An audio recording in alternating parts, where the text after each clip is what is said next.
we drop anchor in a quiet little bay just big enough for a couple of boats. Shortly afterwards, a charter boat decides there's enough room for one more. If you're new to cruising, it's best not to anchor by squeezing close in front of another boat already at anchor. If the winds pick up and anchor is not set properly or the holding is poor, there's not much time or room before damage can occur from dragging. Early the next morning, the charter boat had departed and we felt comfortable leaving the boat to explore ashore.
At lunch, we stopped at a taverna to take in some extra energy before hiking up to the Byzantine Citadel that overlooks the town. While there, I thought it would be a great opportunity to record a typical med-mooring situation by visiting sailboat. During the maneuver, the boat misaligned its approach and managed to snag another boat's anchor chain and started drifting around helplessly. Shortly afterwards, some locals looked like they were jumping into their boat to help out. I guess not. Luckily, the captain later managed to get free and decided to anchor elsewhere. It turned out to be an entertaining lunch.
After getting our exercise visiting the Citadel, it was time to head back down, but not without a couple of breaks from the heat. Personally, as we walked through the town, I was really impressed by the workmanship, quality, and condition of the Cubist-style homes compared to other towns we had visited. After walking around for a while and getting to know staff at a local taverna, we came to the conclusion that Astipalea was similar to Mykonos, both with its strong dry winds and its beautiful buildings and alleyways, but without the hordes of tourists, tourist shops, and loud music. If you are seeking a beautiful yet peaceful place for rest and relaxation, Astipalea would be a great choice. In hindsight, we regretted not staying longer.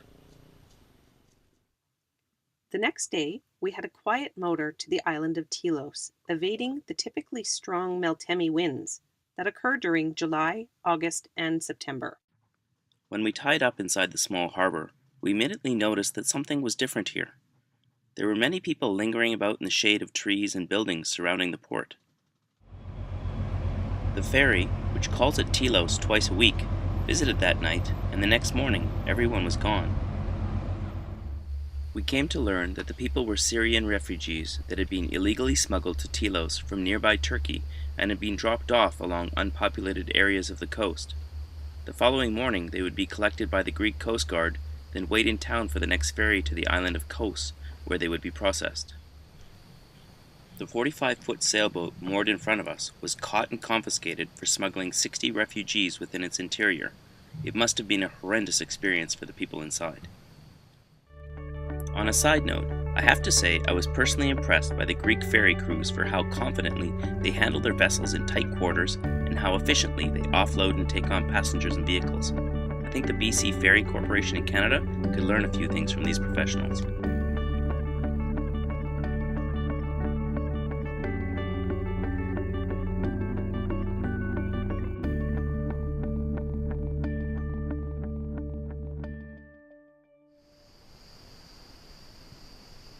The next day, we rented a car to drive across this very small, dry, and rugged island.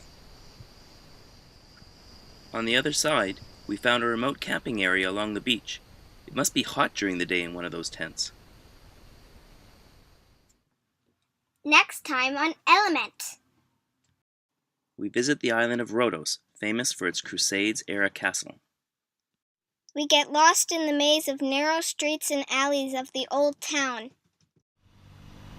We check out some beautiful beaches. And I score a free submarine tour for our family.